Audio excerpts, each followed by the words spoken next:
みだ如来にうど上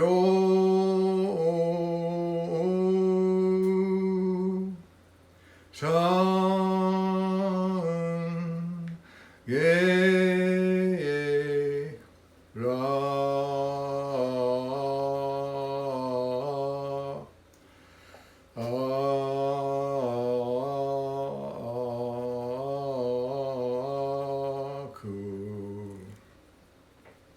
無常釈迦如来にうど上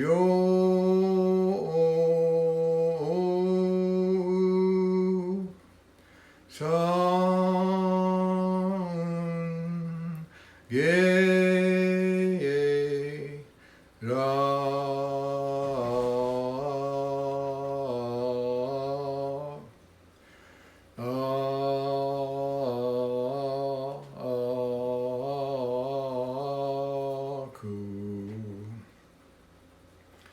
無常十法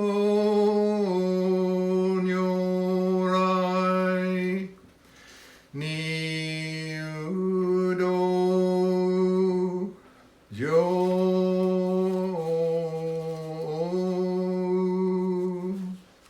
三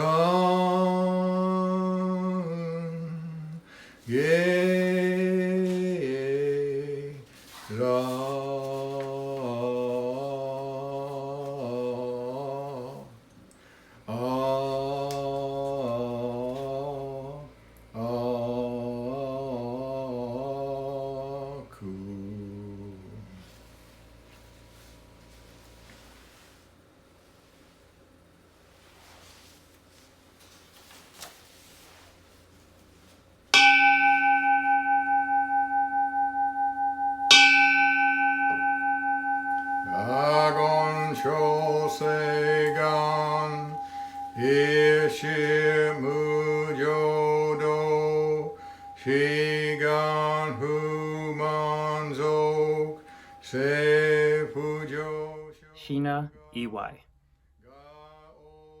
Shizuko Natsuhara Kitaro Tsuji Darlene Jan Ibuki Harry Ikuma Shimomura Gary Watanabe Naomi Shima Martin Rose Fusaye Teraoka Ben Tsutomu Nishimoto Shizuka Nishimoto Aiko Horiuchi James Garcia Yuki Kitagawa Barbara Jean Blanchard Ferrell Lillian Asato 不傷無才道少女三苦名交際集約難回避地永遠名詞公無案閉塞小悪道通達全宗門高僧上満足意よろ解法日月修十期天候音符言一周解放像公正功徳法上大集中説法四式供養一切仏具足修徳本元年心上満徳意三害用如仏無下地 Tsudatni Husho Gangaku Erik Toshi Sai Shoson Shigan Yakoka Daisen Okando Koku Shoten Nin To Uchi Myoke Namandambu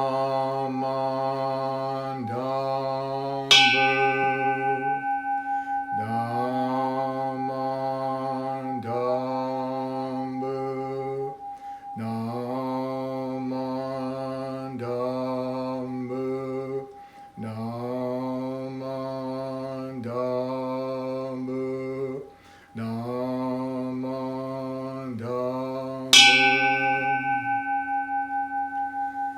Ganishikudoku Yodosei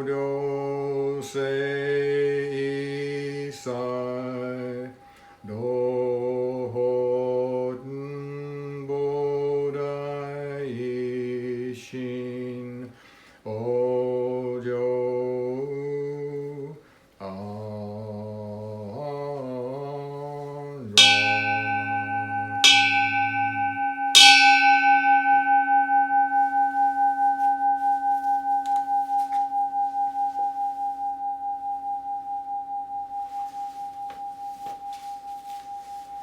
Namanda, namanda, namanda, namanda, namanda, namanda, namanda.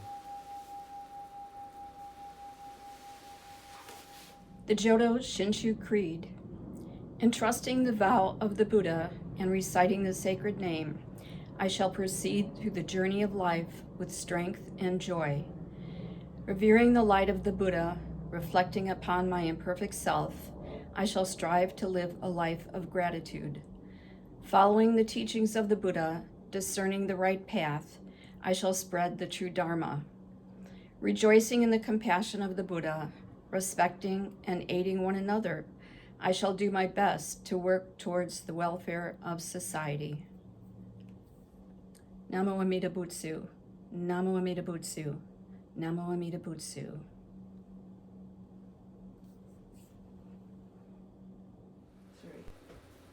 Good morning. Thank you for joining us for our virtual Shotsuki Memorial Service. Please join me in Gasho for a reading from the collected works of Shinrans. Know that the primal vow of Amida makes no distinction between people young and old, good or evil. Only Shinjin is essential. For it is the vow to save the person whose karmic evil is deep and grave and whose blind passions abound. Thus, for those who entrust themselves to the primal vow, no good acts are required, because no good surpasses the Nembutsu, nor need they despair of the evil they commit, for no evil can obstruct the workings of Amida's primal vow. Namo Amida Butsu, Namo Amida Butsu, Namo Amida Butsu. Sometimes when I'm driving, and I come to a stop sign or a red light, Rona fusses at me for being slow and driving like an old man. What else could I drive like? Well, last week we happened to be approaching a 4-lane road and the light changed to red. I stopped and I began to contemplate making a right turn. Suddenly from behind me a car appeared and began tooting the horn. I guess I was moving too slow and too cautiously for that person. After I made the turn, the car came whizzing by me on my left side, and the driver gave me some awfully dirty looks and some equally as dirty hand signals. She then quickly swerved in front of me, forcing me to brake quickly to avoid a collision. I figured this person was in a real hurry. As she drove past, I noticed a bumper sticker on the car, and based on that, I concluded that this car must have been stolen. My reasoning was that this person might be fleeing from the police, being in such a hurry. Also, I believe the person driving was not the owner of the vehicle because The bumper sticker that I saw read, "What would Jesus do?" And I felt that the true owner would not react in the way she did with that sticker on her bumper. Now, often I've heard some of my Buddhist friends who are having difficulty deciding on what course of action to take. They would ask, what would Buddha do?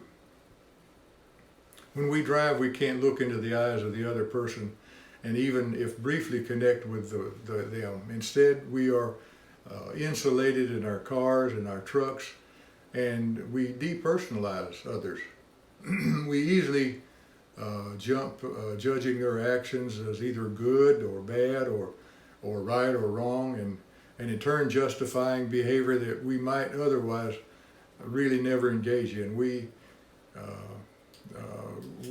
Otherwise we might not engage in that type of behavior.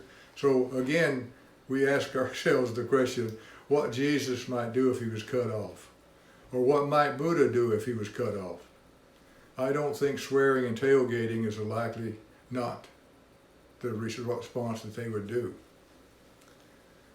As we all become caught up in our business of life and perceived need to hurry, to accomplish, and to arrive on time, and as we find ourselves powerless at times and disrespected by others, it's useful to stop and think, what might the Buddha do? Or Jesus, or any other of the religious leaders in the world. Fundamentally, I believe we all know right from wrong. Too often this knowing is outwardly directed to others in a kind of a judgmental way, determining whether they are treating us right or wrong, or rather intentionally where we look in the mirror, and we ask ourselves whether we are true, taking the true and the right path, making the right decision, or taking the right action. But even if we're not a spiritual or religious person, is retaliation the right thing to do for the perceived wrong that we feel? Would the Buddha shove someone out of the way in the grocery store lineup? Or would he intentionally tailgate someone when driving? I think every spiritual leader ever professed peace and the importance of tolerance, forgiveness, and the inherent goodness in all others, regardless of their behavior at any given time. Now, you and I both have behaved badly at some point, but has that doomed us to one of the Buddhist hells and forever tarnished us as a bad person? In fact, we are all imperfect people struggling to find out our way through life. Some are more skilled in some ways and some are less skilled. Compassion is an appropriate response to poor driving skills seen in others, or an intentional aggressive driving. The angry, blaming, judgmental, and fearful are truly the ones that most need our understanding and our compassion, rather than our retaliation or our road rage. Now, you may have a GPS in your car, or your vehicle, your truck, that guides you on your destination. But each of us has another compass, a GPS, so to speak, an internal moral compass, that if you listen to it before acting or reacting impulsively, it will guide us to the best outcome of all.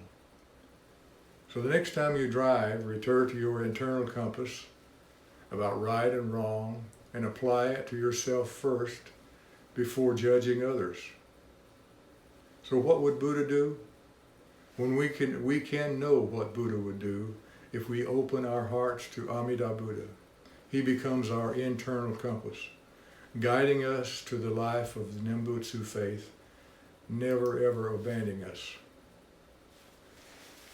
Today we dedicate our service to those who have gone before us to the pure land of perfect peace during this month and years gone by. We remember our friends, family, and our Dharma ancestors with warmth and happiness. By keeping their memories of our loved ones alive, we can conceivably better understand ourselves. To conclude my talk today, please join me in Gassho for Shinran's words. Shinran says, know that the primal vow of Amida makes no distinction between people young and old, good and evil.